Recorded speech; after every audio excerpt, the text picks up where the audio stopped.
Hi guys, it's me, just launching again, and for this video that I will be dedicating to Women's History Month in March of 2026, I have a very special movie in mind for this discussion, and it was a movie about a very special woman in cinema history based on a Stephen King book of the same name. Now, I haven't read the book yet, but here's to die for. And I'm talking about the 1990 movie Misery, starring Kathy Bates as Annie Wilkes. Now, I know that I said in the past that that's to be about women's history. So what on earth could this character and movie had to do with women's history? Well, I never said that every woman that I talk about will be on the good side of things. This was actually quite bad in the she's more located on the bad spectrum. And boy, howdy, she nuts, as we will see soon enough. Well, yeah, this movie is quite cool. It's the first movie that I ever saw Kathy Bates in, and yet she still reminds me of my own mother. Yes, my father finds it funny at times too that I say that. But like Ratchet, this is not a movie about a good person.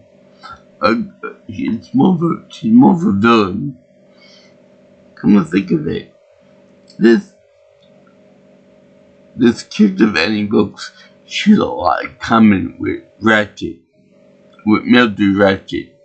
And I'm sure that if the circumstances were the same for both characters, I'm sure that Nurse Ratchet would do the same thing as Nurse Wilkes in this case.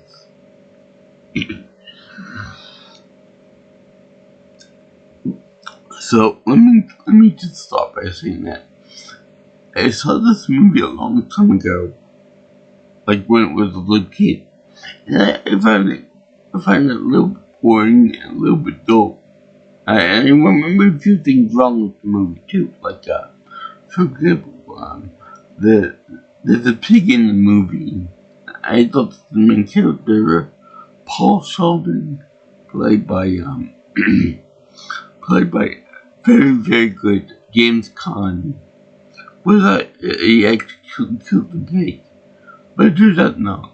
Well, he didn't kill the pig. He used the pig ornament or paperweight or maybe an award to kill Annie. The blood to death. And all we'll get to that when we get to it. But it was more of a self-defense type of thing too. So anyway, he doesn't like kill the pig, thank goodness. Otherwise, I'm sure he probably makes like a bacon or a ham joke. But no, he doesn't do that. And believe it or not, the name of the pig is actually Misery. Movie. So yeah. When I saw it recently with my father, because he liked the movie quite a bit too, it was hilarious. Okay? I could pick up on certain things that I didn't pick up as a little kid. And there was this one scene that made me bust out laughing when I was eating dinner. And that's a very bad thing, because if you know me, you know that whenever I'm eating, it's a really bad idea for me to talk whenever I'm eating, because then the food can go into my throat and then it could go into my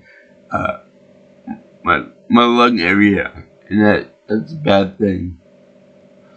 In which I start coughing up a storm to try to get it out of my system. So the fact that this movie was so surprising in the humor in this one particular part, it was just a gem of a laughter of a life part. Normally you don't get that from Stephen King books and movies.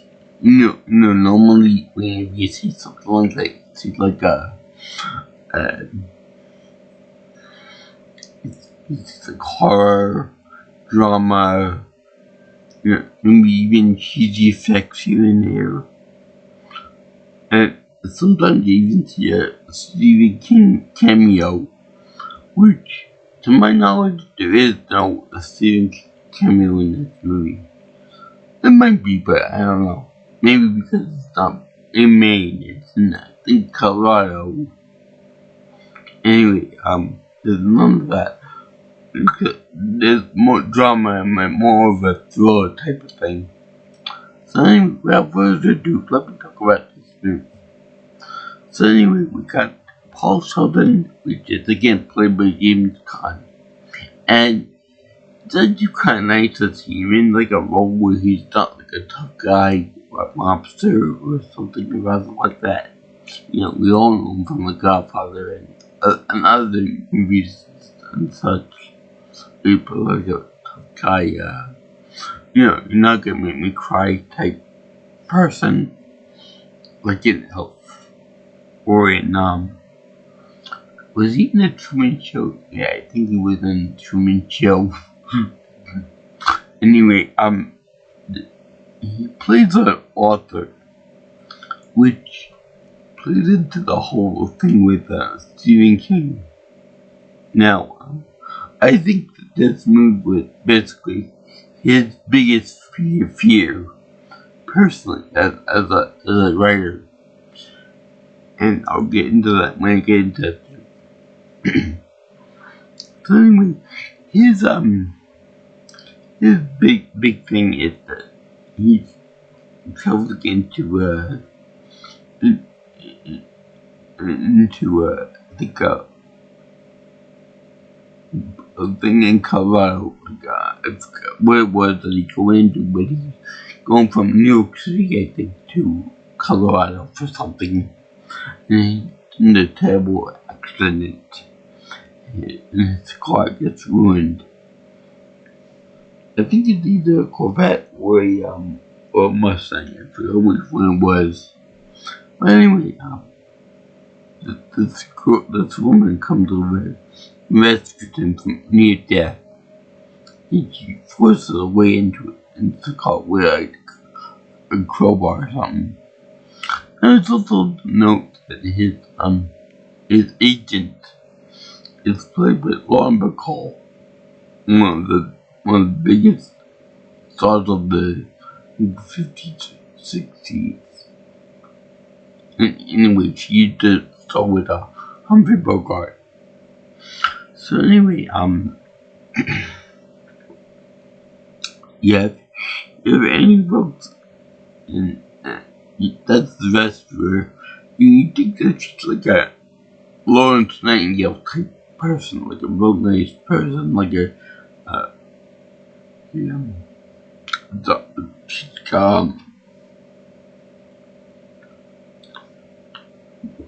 she's a nurse, and she nurses poor Paul back to good health. And in the meantime, we also learn that she's like his number one fan, like his ultimate fan, his fangirl type thing, which kind of remind me of the episode of Powerpuff Girls, in which that comic book guy knockoff takes them all in and packages them and stuff to keep them for himself. And he's pretty much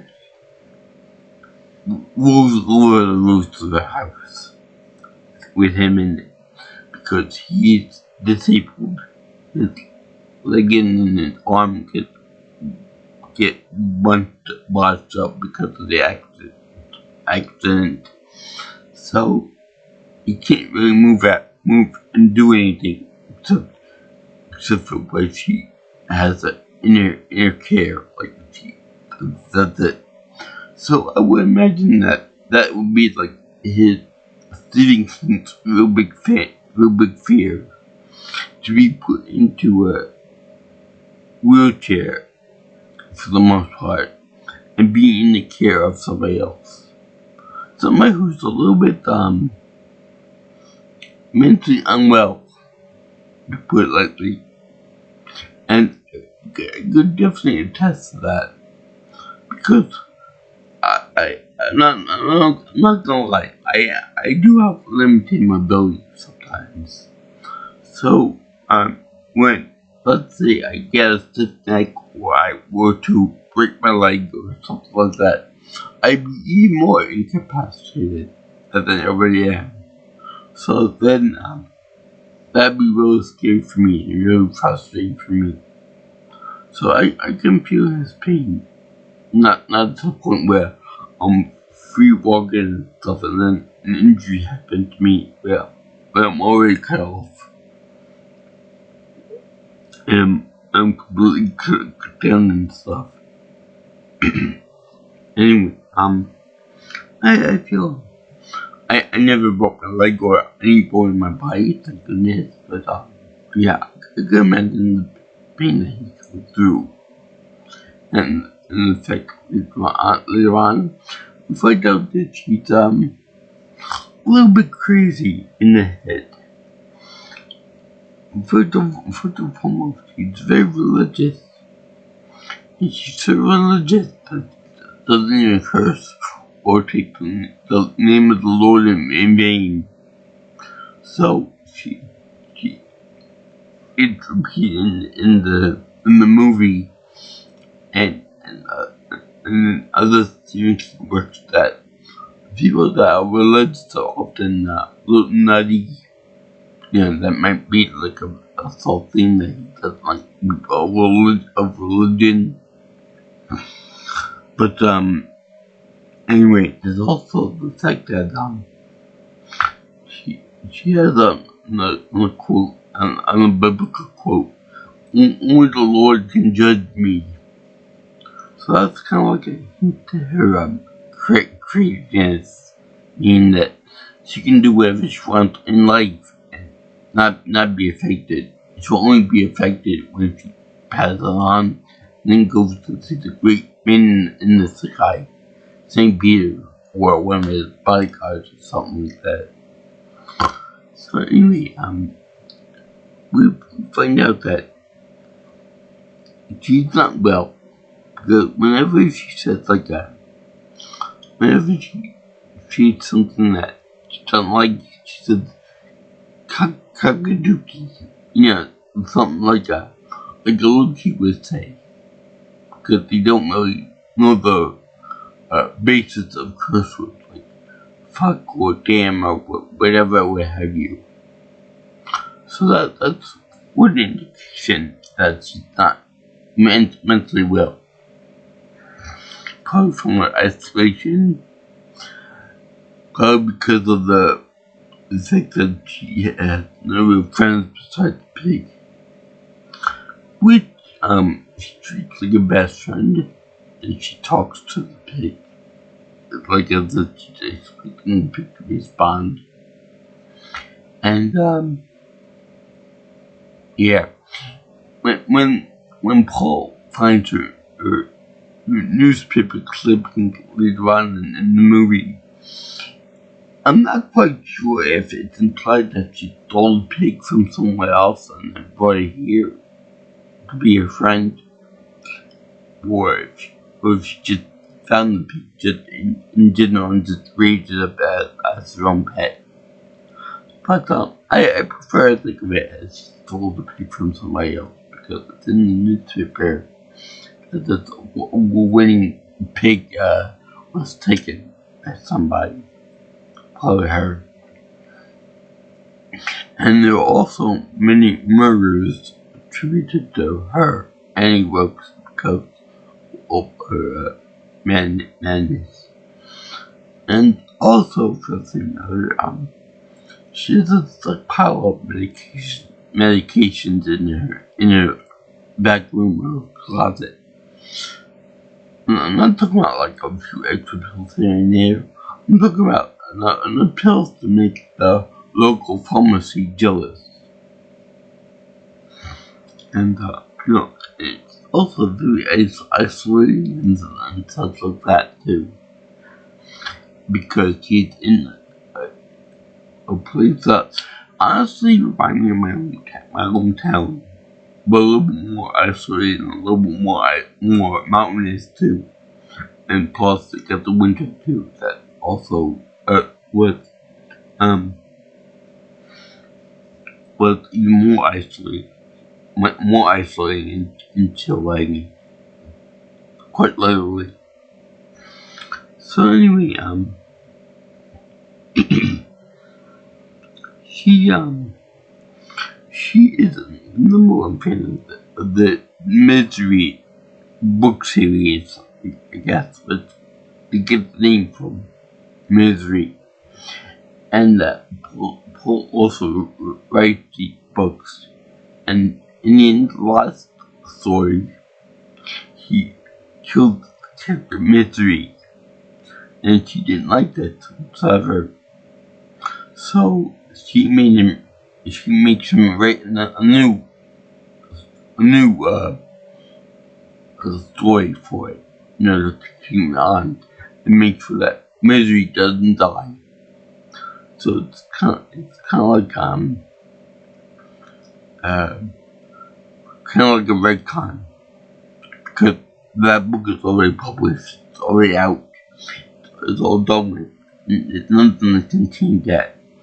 But this new story she can manipulate to what she wants. And it's also implied to the later on in the story she actually does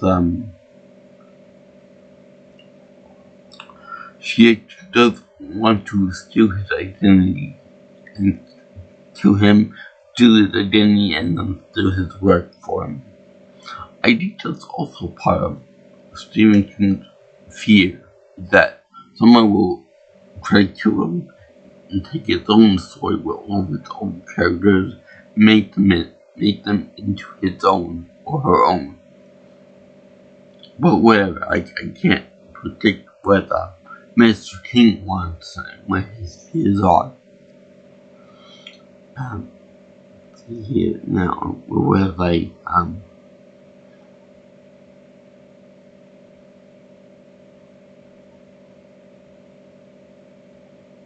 Yes, there's also the fact that she's fallen in love with Mr. Sheldon, which I think that is a very fine line between being obsessed with someone's work and falling in love with them as a person, where she's like caring for the guy, and then the Florence Nightingale effect comes in, where she caretaker ends up falling in love with the patient, which is bad for him because I don't know if it's implied that he's married or not, but that'd be pretty scary to have a person fall in love with you like that, especially someone as crazy and suffering from this space madness as Annie is. So anyway, there's also a thing with a car too.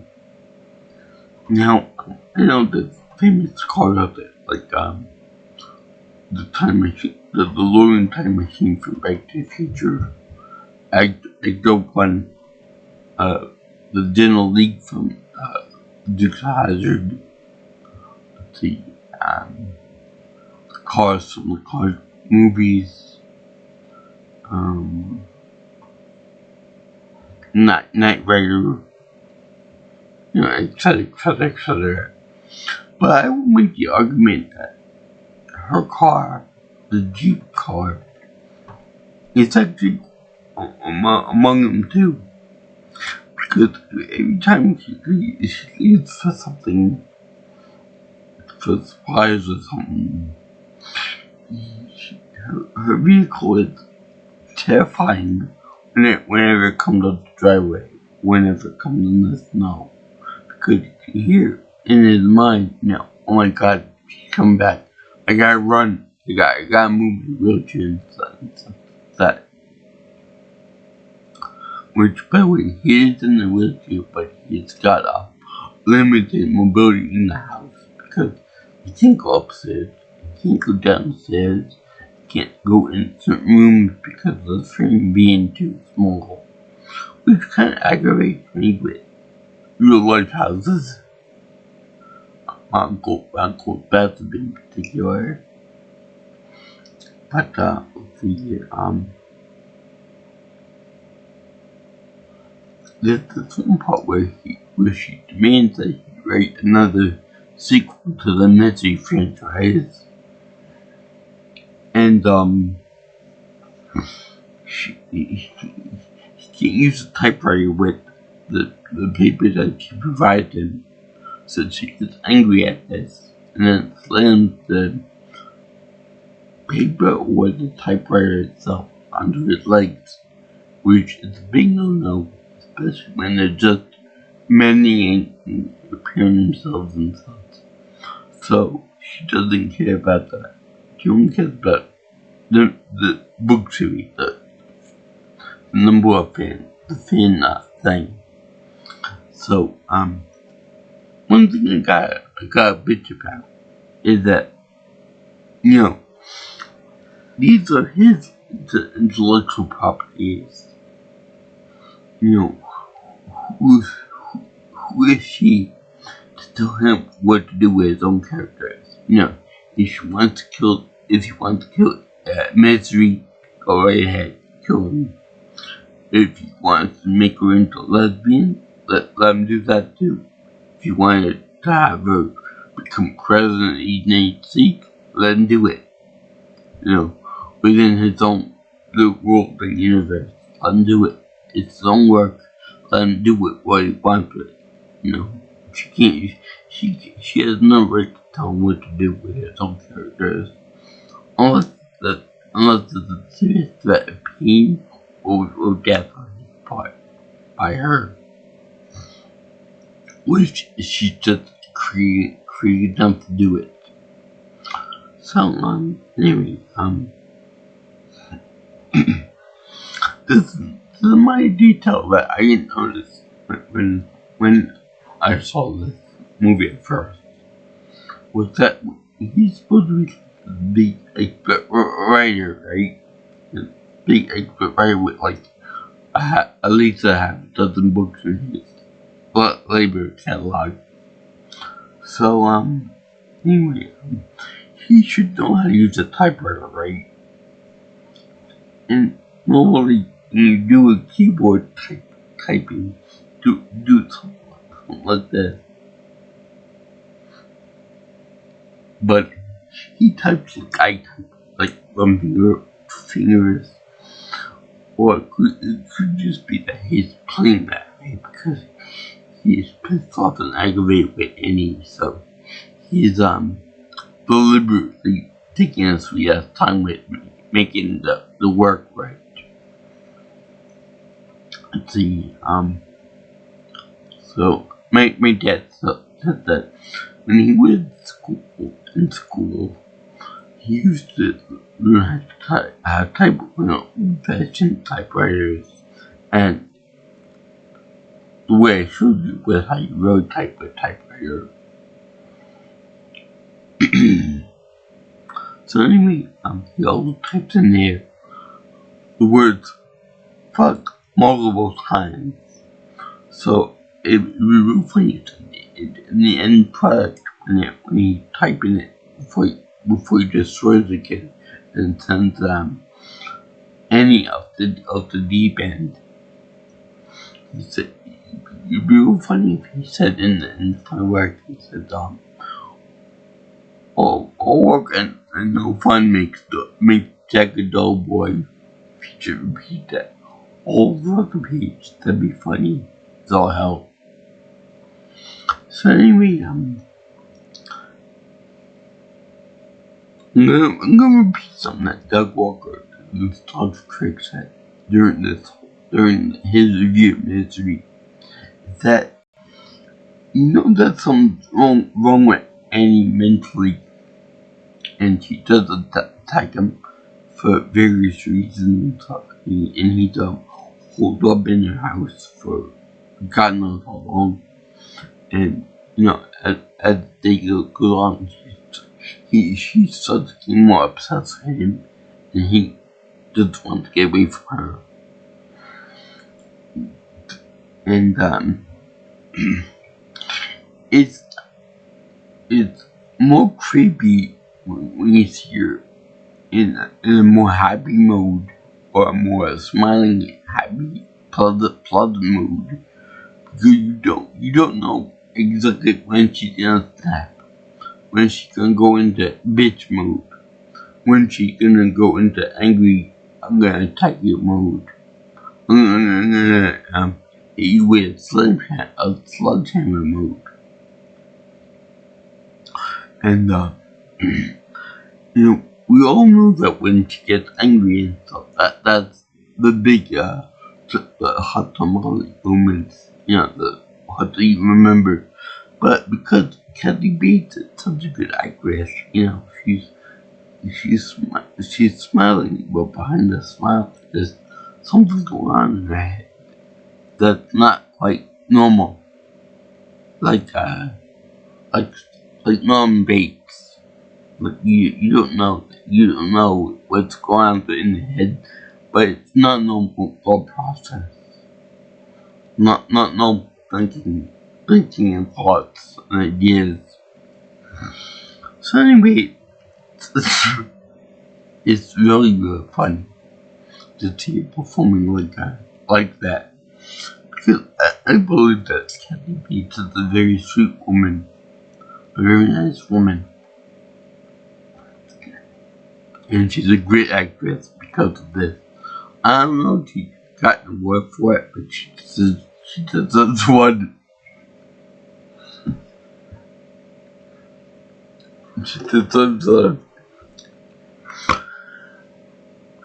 deserves the FIFA World Peace Prize.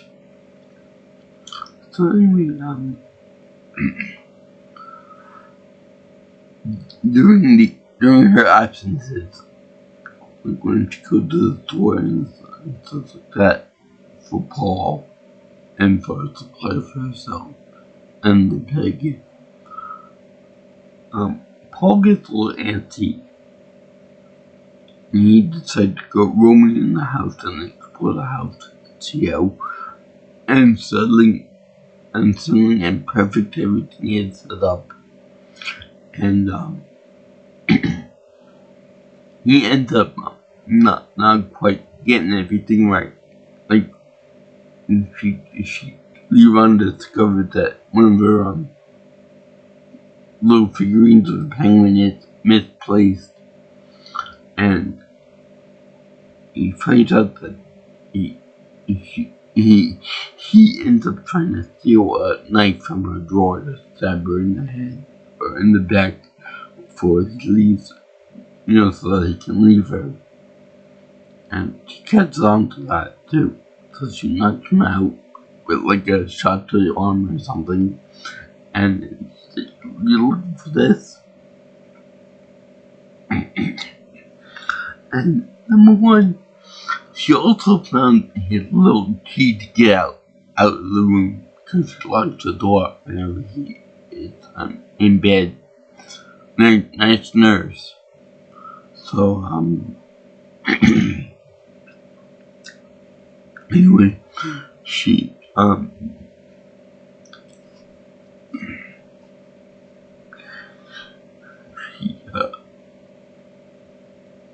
finds that out, and then she said, "You've been in bed, what, Paul? You've been leaving my bed, and you've been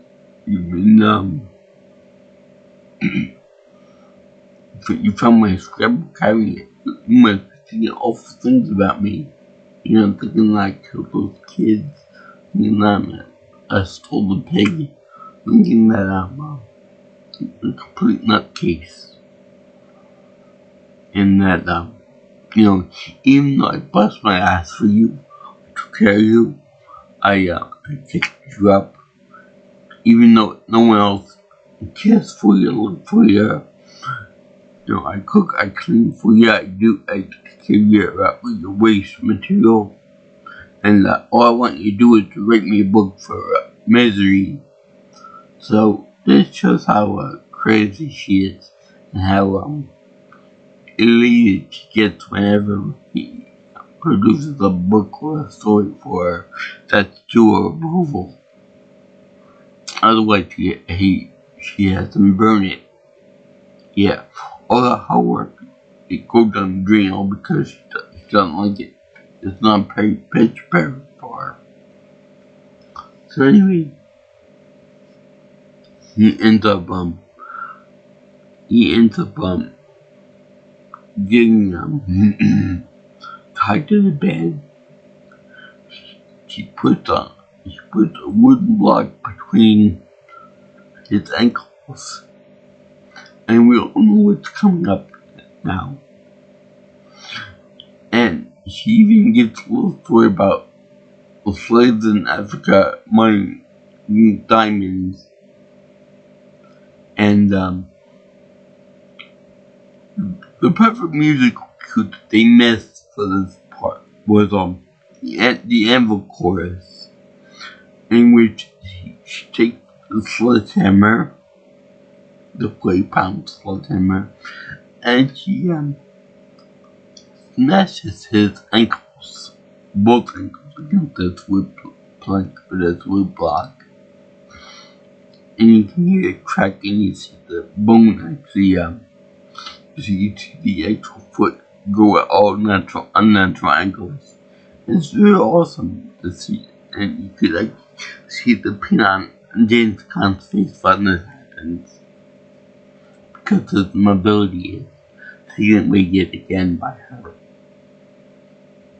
That can't be too good. That's gotta be up against the Hippocratic oath that all nurses take and doctors. So anyway, that's what you call real nurse from hell. That's like nurse stretch at 10,000 on an evil scale. So let's see here. The next morning, she says, she just the guy from the house to, "Hi honey, I love you." So in a very weird way, he gives it one of these, and at that moment, I didn't expect it to come out. I didn't expect to give it the finger of a bird. I busted out laughing so goddamn hard and so loud. I couldn't believe they did that. So it was really, really funny. It'd be like, "Hi honey, I want you to forget about everything that just happened 24 hours ago. I love you. Now fuck you. My ankle won't be fixed up for another couple months at least. Because you bitch and your psychotic obsession with my story."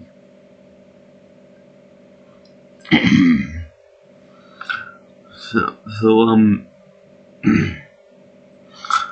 during this whole time, the police are looking for him, looking for Paul.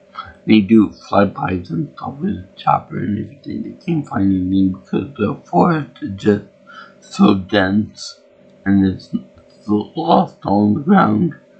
But then the sheriff actually finds his car that's been buried in the snow at that point, and it's been fossil-bent, so he knows that the person that found Paul did not let him die right then, and they forced him out. They probably are taking care of the guy, making him well again.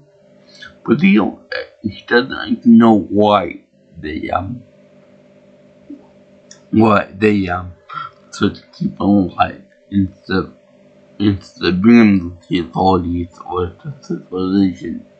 So what to do? He reads the book Misery. Lee's book Misery, and he eventually finds out that Mr. Wilkes has him in the log cabin home with the pig. I don't even think the pig actually makes an appearance after that point when she's talking to the pig like a best friend or something. So that's about why I assume that Paul killed the pig. But I think that'd be too cruel for Paul to do to a little worker. So anyway, they show the sheriff coming to the rescue, and he takes him upstairs. Meanwhile, she stashed Paul in the basement after giving him like a silly gift, and then you think that'd be it, but it turns out that he looks up to the sheriff. No, I'm here. I'm down here. I'm down here. You can get me, she's crazy bitch. All this other stuff. So, but I would think that the best course of action would be to find Annie and subdue her in some way, shape, or form. But no, he ends up going to the closet door underneath the stairs, sitting there, and he blows a hole in his back with a double gate shotgun, with double barrel shotgun, and she kills him. And it's very haunting when your only savior ends up falling on top of you, dead. So that's when Paul realizes that this girl is crazy and that she will kill him when she's done with the story of Misery. So then they have like a candlelit dinner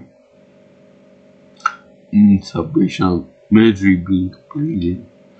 And he keeps leading around saying, I got a surprise for you. One more time with the book. And she's like, yeah, I can't wait to read it. So keeps on putting it off, making her bless herself and making her clean up herself for that story book that's almost completed. And what's really funny is that he originally tried to knock her out with some drugs that he took from her private stash, and then put it in her wine. For someone that's so religious, she drinks a lot of wine. Dom Perignon. And it's quite good.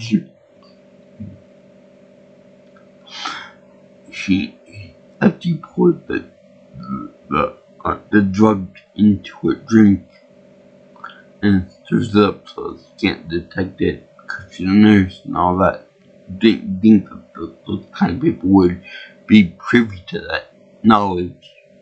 Anyway, she knocks over the drink by mistake.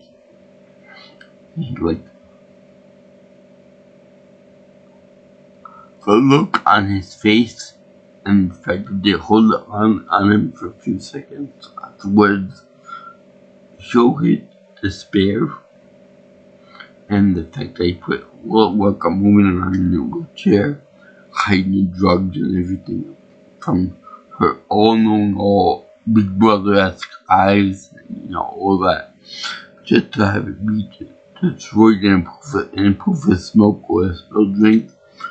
Says it all, like the hopelessness. It shows right there in the face. And that just goes to show how much James Caan and Kathy Bates do a phenomenal job with this movie. In a very close space, I would say, a very isolated close space. Kind of like an alien movie or so like Train to Busan or something like that. Anyway, like, I'm gonna reveal to you what happens. And then he burned the paper right there. He said, "No, my misery," because that's the big thing that she's been waiting for to be revealed to her. What happens to Misery, so that she can probably take the identity of Paul for herself and run away with the idea while he is left to suffer and die. Like, oh no, my Misery! You killed her. You destroyed the book. So now she's permanently dead. And now that's one thing that I've been dying to read and find out about my new character and stuff. It's gone forever in a puff of smoke. So then she mentally snaps and she's like, "I'm gonna get you for this." After put the fires from the creation that you created and you leave me hanging and stuff. So then he bangs her in the head with a typewriter, and then they get into a fight on the ground. And I gotta say, it's pretty pathetic for her, a completely mobile person with no disability whatsoever, to actually be defeated or have a relatively good fight against a guy in a wheelchair on the ground, as someone who is also in a wheelchair who has a moderate disadvantage against all the regular people out there. I find it kind of funny actually to see her struggling with him.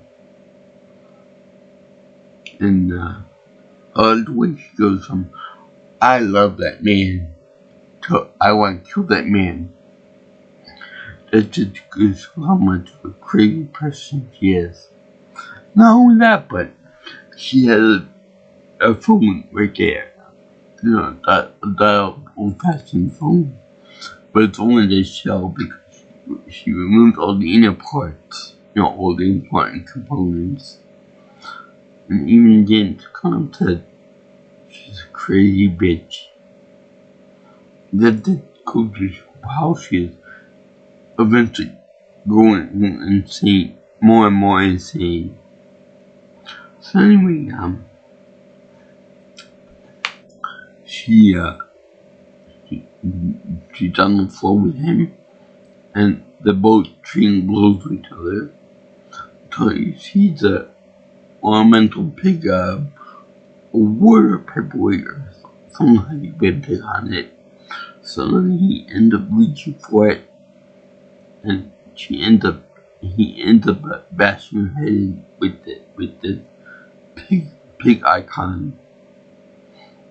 And of course, it's self-defense because anything against a person in a wheelchair is going to be seen as aggressive. So he's in his right to defend himself against a crazy woman that's trying to take advantage of him.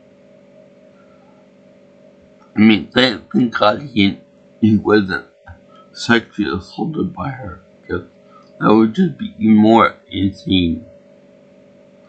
But yeah, it was implying, it was getting to that, because she said that know you love me, Paul. I know you love me for anything romantic, but I honestly think that if he had stayed with her for a few more days, then that's what would come out. That she was trying to get in his pants and whatnot. And that would have been good. I mean, if anything would happen that she didn't like, what would you do? Take a sledgehammer to his crotch area? That wouldn't be too pleasant. And I gotta love the fact that I know that they probably had like a couple sledgehammers, but she wielded that thing like Gohan wielded the Z sword in Dragon Ball Z. She can easily hammer out the guy's ankles with no problem whatsoever. She can probably use that thing one-handed too, like a single wield. And she's that strong. So anyway, he ends up clubbing her in the head with the heavy weight. He's rescued, and then 1 month later, he meets with his agent, Lauren McCall, to again republished, no doubt, his memoir of what happened. And it's a real good story. A good, simple, low-key story about a woman that is mentally deranged, that helps out her number one, who's she's his number one fangirl. She upsets all day. Suppose that she's a little bit crazy. Okay, a lot crazy. But anyway, that was Misery. And I love that movie.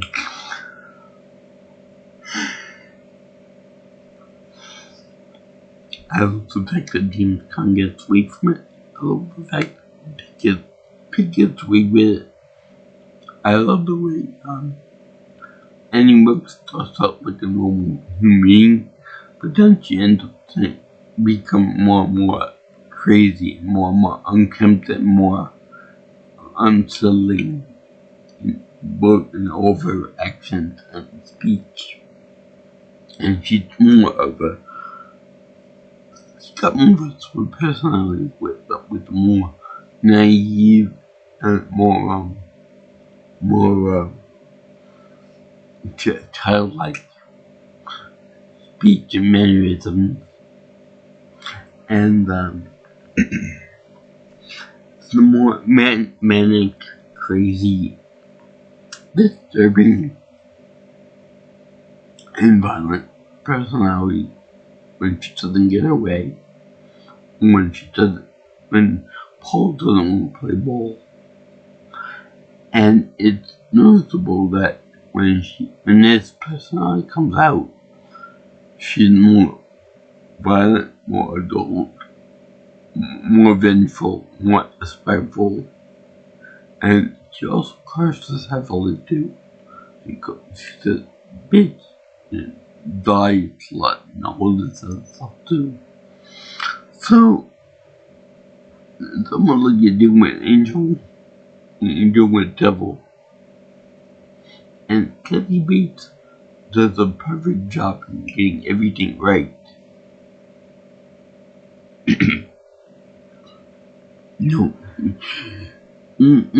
One of the biggest fears that I have being with disability is that my caregiver, my nurse, my aide, whatever, turned out to be a psychiatric nutball with Annie Brooks. Unfortunately, I dealt with someone like that most recently. That was under the worst I ever had video. And she was much in the same way. She was very childlike and innocent in some off ways, and that she couldn't figure out complex mathematics and all that stuff. And in the other case, she was crazy. She was potentially dangerous, or lazy, and she didn't really lift the finger too much to help out extra. And she would also try and tell me what her duties were. You know, in a bed way, like, I'm not supposed to do this, I'm not supposed to do that, I'm not supposed to clean this thing. And she kept on making scenes in the gym with me, like, where you going, Joe? Where you going, Joe? What are you doing, Joe? It's like, I don't need someone like that to come with me to the gym. I'm more of an adult, more mature.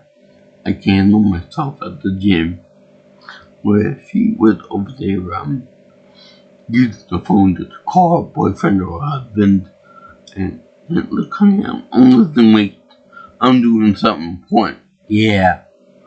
It felt like I was doing more or less with Ralph Wiggum from The Simpsons. And my father even caught wind of this and told the agency that he doesn't want her working with me anymore. Let's see, well, oh yeah. Another example is that when I was talking to her about going to the gym and such, and we were willing to drive her with my car, with my dad's car. That would have been free mileage for her to come into, the gym. Kingston, that's like about maybe 35-40 miles-ish. So it'd be free time for her to get paid without bringing her gas. Expensive and all this stuff. We would probably, maybe buy her food and such. But she kept on repeating to me that she only come over there one time a week. Is that okay? One time I made the mistake of saying, want to come with me to the gym? If so, you want to come with me to the gym? You get 3 hours, you get free ride and all that. And then she tells me, quite frankly, one time, Joseph, one time. I can only come one time. I told you this many times before. I can only come in one time. Or like, okay, you don't yell at me like that. Okay, I'm not 3 years old. I understand he told me that once, but it just slipped, right? Let's see, over there was also the thing with the harness too, the belt. And in my past, I've had a problem with my stomach, with too much pressure on my belly area. So we always had to have me get reflux because of that. So because of that, I couldn't wear any belts. But you had to make sure the make me walk around with a belt on, so she could grab me from behind, much like my other aide did. That's what helped me get reflux. So I kept telling her, I don't want to do that. I can't do that. I don't feel comfortable with that. But no, she wouldn't listen. She just had to make sure it's on her way or no way at all. So, what I do, every time she would always take out the belt from her bag or purse.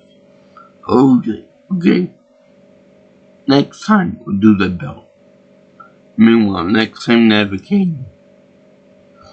So she'd be always disappointed. instead of always saying, look what I did, I made you walk around for me. I said to myself and my father afterwards, I said, honey, I'm not gonna walk around for you. I never even walk around for my parents. What do you think? Do you think I'm not gonna walk around for you? The answer, no. But anyway, that just shows how much he knew about dealing with people with special needs. And you see, I'm intelligent, and she thought she could get over on me. So, if things were like that, I could hardly imagine what it'd be like if you dealt with people with learning disabilities or memory disabilities and such like that. She would roll over when I'm pissed, pretty much, until the parents would get involved. And then to be a little legal hurt. But that's beside the point. My dad took care of that. Called the agency up and told them about all the horrible ways. Took care of that. Much like any books would be taken care of in a legal sense. But yeah, I like that. It'd be like if Norman Bates were to become a nurse or an aide to somebody who needs help.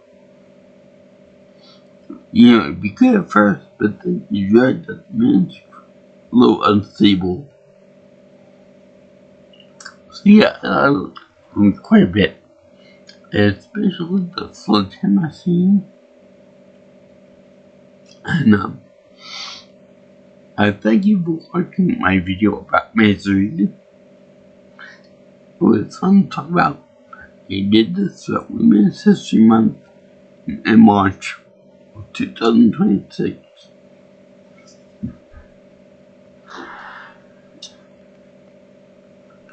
As such, I give this one a happy face syllable because every actor, every little one detail in this movie is an absolute gem. I would not change any of it. I wouldn't change any of it. So if anyone has any other input to make about any personal experience you had with somebody like this, or anybody who took advantage of those who were disabled, let me know. Anyway, if you like what you see here and you want more of my videos, you can always like, comment, share, and subscribe to my channel. You can also contact me for future information on my videos. Call me or text me at 631-707-3707. Also, you can get me on my you can also follow me on Twitter or X if you prefer at PNelsonPro. Also, my email is jjsviewingchannel@gmail.com. So, I salute all you good nurses and all you psychiatric nurses out there. And I like all Stephen King books and movies and such. So, peace out, my brothers and sisters. I'll see you in the next video. All you girls, guys in Interland, ta-ta, see ya, sayonara, and adios.